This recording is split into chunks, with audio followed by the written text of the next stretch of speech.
इन दिनों corona virus का प्रकोप चल रहा है। लोग वायरस का शिकार हो रहे हैं। मथुरा में काउंसलिंग के तौर पर लोगों को अवसाद से निकालने का कार्य डॉक्टर नीतू गोस्वामी काउंसलर के तौर पर कर रही हैं।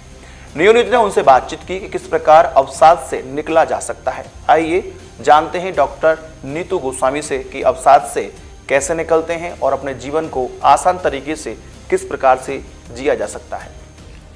कोरोना महामारी को लेकर के भारत देश में एक अलग तरह का माहौल बना हुआ है। लोग बड़े अवसाद में हैं। आज हम बात करेंगे अवसाद से निकलने के लिए डॉक्टर नीतू गोस्वामी जी से, जिनको जिम्मेदारी सौंपी गई है कि कोरोना वायरस से जो व्यक्ति पीड़ित हैं या जिनके मन में अवसाद है, वो अपने फ़ोन के माध्यम से डॉक्टर नीतू गोस्वामी से संपर्क करके अपने मन के अवसाद को निकाल सकते हैं। आज हमारे साथ मौजूद हैं, हम उनका बहुत बहुत स्वागत करते हैं। डॉक्टर साहब नमस्कार, बहुत बहुत स्वागत है आपका। जिस तरह से लोग इस दिनों अवसाद में, उसके लिए क्या कहना चाहेंगे? देखिए, आज की जो परिस्थिति है अत्यधिक विषम है।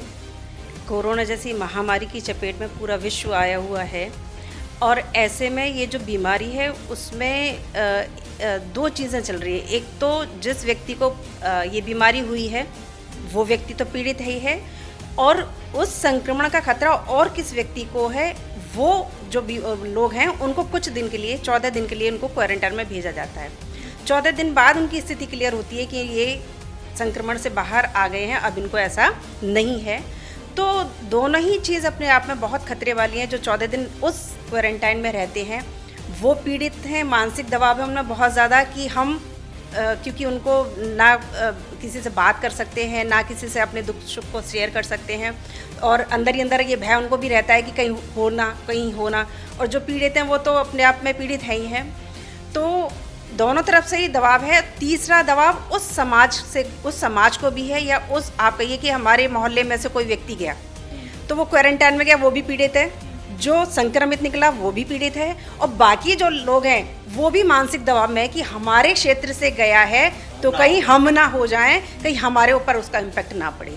तो इस वजह से चारों तरफ ही अवसाद, चाहे वो क्वारंटाइन में है वो भी अवसाद में है, जो पीड़ित है वो भी अवसाद में, और कहीं ना कहीं सामान्य जनसाधारण भी अवसाद की स्थिति में है। आमतौर पर जो अवसाद से निकल के आता है, बात करते हैं कोरोना मरीजों की, जो निकल करके आएंगे उनके सामने सबसे बड़ी चुनौती ये होती है कि समाज उनको स्वीकार कैसे करेगा। एक तरह से उनको व्यक्ति या समाज कह सकते हैं कि अछूत, परिवार भी उनको अछूत मानता है। अभी कई मामले ऐसे आए हैं अखबारों के माध्यम से, हमने पढ़ा कि लोग गुजर चुके इस महामारी के चलते, उनके परिवार ने उनकी बॉडी लेने से मना कर दिया, दूसरे लोगों ने उनकी बॉडी का दाह संस्कार किया है।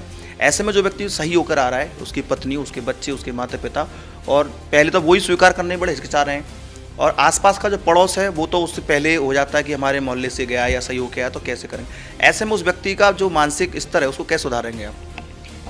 देखिए, इस समय नकारात्मक ऊर्जा हर किसी के मस्तिष्क पे है और मैं अपने माध्यम से, आपके चैनल के माध्यम से सब में ये जागरूकता, आज हम सबको ये चीज़ फैलाने की ज़रूरत है। ये चीज़ जिस तरह से बीमारी फैली हुई है, इस तरह से हमको ये जन जागरण करना होगा, जन जागरूकता फैलानी होगी कि जो व्यक्ति सही होकर आए हैं उनको आप प्यार दें, उनको सिंपैथी दें, उनके साथ अपना प्रेम भाव से उनको रिश्ते जोड़ें, तो जो उनको बीमारी हुई है वो उससे बाहर निकल आए। क्योंकि सकारात्मक ऊर्जा आपका हमारे जो शरीर है उस पर बहुत प्रभाव पड़ता है।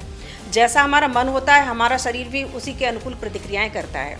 तो वो व्यक्ति परेशानी में तो अपने आप में है ही, अगर आप उसको थोड़ा उपेक्षा करेंगे तो उसकी परेशानियां और बढ़ जाएंगी। तो केवल उसको ही खतरा नहीं है, आपको भी खतरा है। तो आप सभी, आपके चैनल के माध्यम से मैं सबसे अपील करना चाहती हूँ कि अगर आपके मोहल्ले में, आपके पड़ोस में, आपकी कॉलोनी में कोई व्यक्ति सही होकर आया तो आपको भगवान का उसको धन्यवाद देना चाहिए कि हमारा जो पड़ोसी है या हमारा जो परिवारजन है वो स्वस्थ होकर आ गया। अब हम उसको इतना प्यार और सम्मान भी दें, क्योंकि आदमी बिना रोटी के जिंदा रह सकता है, पर मैं मानती हूँ कि सम्मान के बिना उसके लिए जीना असंभव हो जाता है।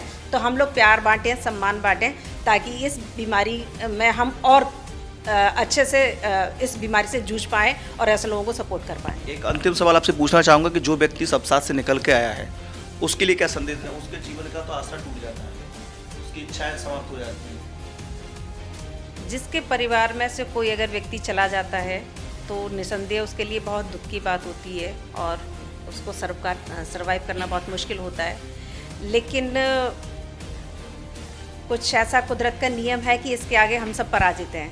अगर किसी को जाना है तो जाना है हम नहीं, लोग मेरा सवाल ये था कि जो व्यक्ति अवसाद से निकल के आया है, जी। यानी जो बीमारी से लड़का आया है, उसके लिए थोड़ा जीना दुश्वार हो जाता है। मैं चाहता हूँ ये संदेश जो आप दें उन लोगों के लिए दें जो बीमारी से निकल के आएंगे, चाहे वो क्वारंटाइन में, हमारे यहाँ शायद अभी भी इस समय 100-150 लोग करीब हो गए क्वारंटाइन, और वो निकल के आएंगे। कुछ मरीज आगरा के भी हैं जो 10 दिन भर्ती हैं जी। अभी 7 हमारे मथुरा जनपद से ही निकले। हाँ जी।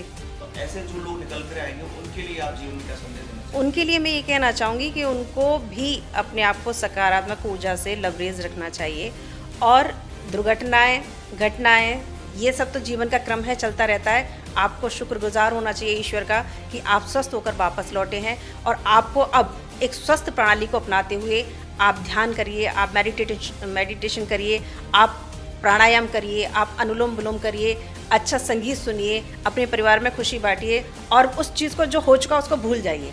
और चर्चा के दौरान अभी हम आपसे बातचीत कर रहे थे तो आपने उदाहरण दिया था देवताओं का। एक संक्षेप में इन 14 दिनों का जो उदाहरण है किन किन देवताओं पर लागू हुआ, किस तरह से धार्मिक दृष्टि से यदि हम देखें, चूँकि हम मथुरा में रहते हैं तो जाहिर सी बात है कि धार्मिक दृष्टि से यदि इस अवसाद को समझें तो ज़्यादा आसानी रहेगी। देखिए, हमारे यहाँ अभी आपने व्हाट्सएप वगैरह भी पढ़ा होगा, और ये प्रचार ये पूरे हमारे विश्व में भी जानते हैं कि हमारे यहाँ जगन्नाथ रथ यात्रा निकलती है वृंदावन से। तो हमारे यहाँ जो ठाकुर जी हैं जगन्नाथ जी, वो भी 14 दिन के लिए क्वारंटाइन में जाते हैं। उनको भी नियमित काढ़ा दिया जाता है, नियमित उनकी सेवा की जाती है, और जब वो स्वस्थ हो जाते हैं तब 15वें दिन उनके दर्शन जनता को कराए जाते हैं। नगर भ्रमण निकाला जाता है, जनता को उनके दर्शन कराए जाते हैं। इसके अलावा भी हमारे पुराणों में बहुत सारे ऐसे उदाहरण हैं जो इस क्वारंटाइन को साबित करते हैं कि ये केवल मनुष्यों पे नहीं आया, समय है, कभी अच्छा आता है और कभी बुरा आता है। तो ये बुरा समय तो ईश्वर पर भी आया है। भगवान शिव को राक्षस था, उससे बचने के लिए भैंसे में प्रवेश करना पड़ा था। माता वैष्णो देवी को 9 महीने भैरव से बचने के लिए गुफा में रहना पड़ा था। भगवान कृष्ण को राक्षस से बचने के लिए उनको भी द्वारका जाना पड़ा था, और उनको भी गुफा में रहना पड़ा था। तो अगर ऐसा हुआ है तो इसको बहुत ज़्यादा हाई या बहुत बुरा नहीं समझना चाहिए, और इसको भी धीरे धीरे रे मना धीरे सब कुछ होए, ये समय धीरे धीरे कट जाएगा। तो निरंतर हम केवल ईश्वर का स्मरण, क्योंकि हम स्पिरिचुअल हैं, अध्यात्म है, उस पर अपनी दृढ़ आस्था बनाते हुए और अपने आप को सकारात्मक ऊर्जा से लबरेज रखते हुए आप संगीत सुनिए, आप ध्यान करिए, या जिस प्रकार से आप अपने आप को व्यस्त रख सकते हैं। मेरा मानना ये है कि जो व्यक्ति अपने आप को व्यस्त रखेगा वो तनाव मुक्त रहेगा, जो केवल सोचता रहेगा, काम नहीं करेगा, वो अस्वस्थ हो जाएगा। तो अपने आप को व्यस्त रखना मेरी दृष्टि में बहुत ज़रूरी है। आपके अंदर जो टैलेंट है आप उसको करिए। ये थी हमारे साथ डॉक्टर नीतू गोस्वामी, जो कि बता रही थी इन दिनों जिस तरह से लोग अवसाद में हैं, कोरोना को लेकर के डरने की आवश्यकता नहीं है। ये विपत्ति देवताओं पर आई है और देवताओं ने भी इसे स्वीकार किया है और इस समय को काटा है। हम और आप तो मनुष्य हैं, और राधा रानी के दरबार में हम यहाँ बैठे हुए हैं। राधा रानी हमारे पीछे हैं, और राधा रानी और भगवान श्री कृष्ण का आशीर्वाद सभी ब्रजवासियों पर है। तो यहाँ अच्छे राक्षस परास्त हुए हैं ब्रज में, कोरोना भी जरूर परास्त होगा। अपने साथी राय सोलंकी के साथ और साथी श्वेता सैनी के साथ मैं रवि यादव।